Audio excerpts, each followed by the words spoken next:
E aí pessoal, tudo bem? Foco Soccer na área. E nesse vídeo eu vou apresentar minha análise sobre o filme Os Minions, que foi lançado nesse ano mesmo, em 2015, que de certo modo pode ser considerado como uma prequela dos filmes Meu Malvado Favorito e Meu Malvado Favorito 2. Então vamos começar com essa análise. Traidorzinhos amarelos!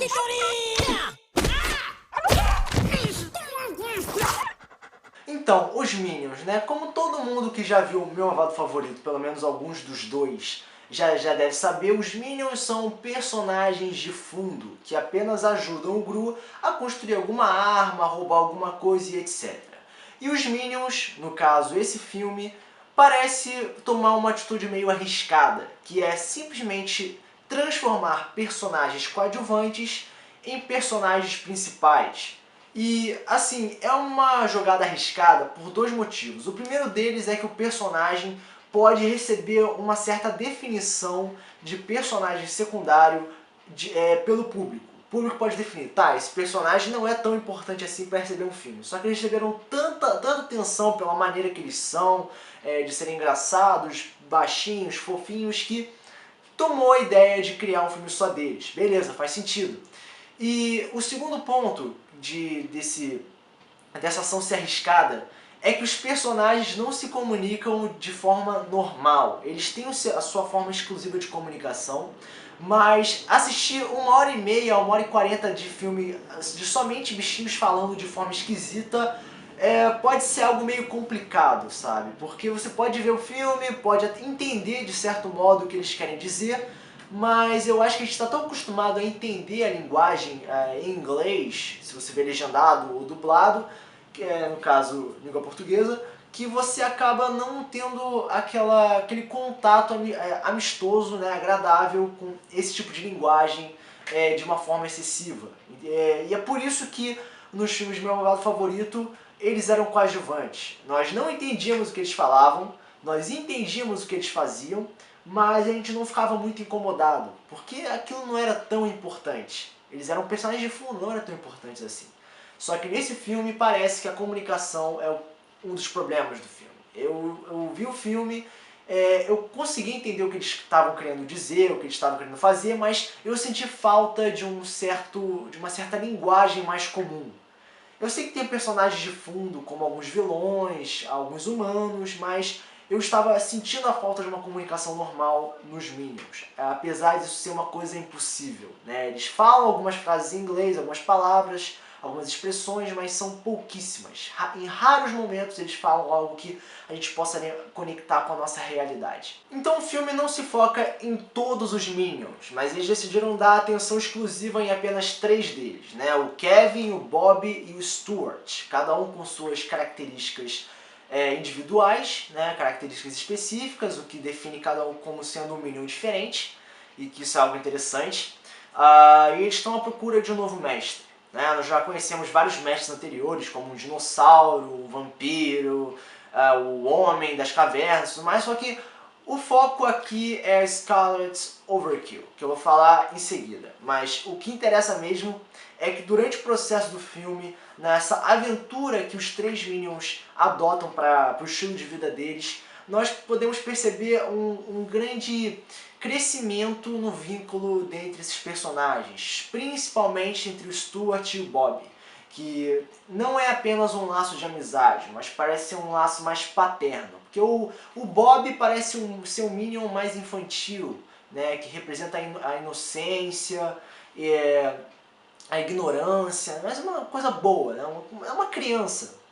Enquanto o Stuart, mesmo adotando uma postura infantil também às vezes, ele se importa com o Bob, ao ponto de cuidar dele, de se importar não somente com ele, mas com o seu bando em si.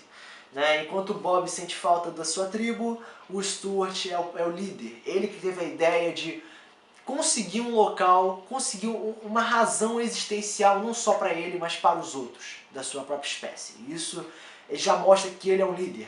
Por isso que no final ele se torna um Sir, né? Um cavaleiro, um Lord, sei lá, enfim. Ele é o Minion mais importante e adota uma postura mais paterna em relação a Stuart. Stuart não, Bob. O Stuart é apenas o roqueiro maluco lá, doidão, maneiro. Então é legal ver esse desenvolvimento por parte dos personagens, apesar da falta de uma comunicação normal, como dito anteriormente. Mas todo herói, ou pelo menos um grupo de pessoas boas, precisam de obstáculos, que no caso desse filme é a vilã Scarlet Overkill, que no caso quem faz a voz dela é Sandra Bullock. Em relação a essa personagem, ela inicialmente pareceu uma vilã qualquer, mas a partir do momento que deu pra perceber que ela seria alguém muito mais importante, ela se demonstrou ser uma pessoa bastante irritante. A voz dela é irritante, as atitudes dela também. Ela tem possivelmente uma grande capacidade de manipular os outros, uma necessidade, né, de trocar de atitudes para ter o que quer. Enfim, é uma personagem simples, mas é irritante. Mas ao mesmo tempo em que nós percebemos, ou melhor, no caso, se você percebeu, né, se você definir ela como uma pessoa irritante, deu pra perceber que ela atuou bem, que ela fez o papel dela de vilã. Né? Então ela conseguiu fazer o que ela devia fazer no filme. Maneiro. Apesar dela ser uma personagem que, na minha opinião, foi meio chato, né, de ver ela toda hora fazendo alguma coisa, e todos os equipamentos high-tech que ela tinha era meio poluído demais o personagem. Eu acho que poderiam ter limitado um pouco ela, mas de qualquer forma, de modo geral, ela foi adequada para fazer o papel dela, apesar de que eu acho que deveria ser outra vilã um pouco mais limitada. Em relação aos vilões secundários, né, que teve naquela feira, até mesmo o namorado da Sandra Bullock, da Scarlet Overkill, são vilões que, assim, alguns eram vilões interessantes, porém outros parece que foram criados na pressa, assim. Vamos criar um vilão de qualquer forma, vamos botar um lutador de sumô, vamos botar um cara que parece um cara dos Beatles. Então ficou meio estranho. Né?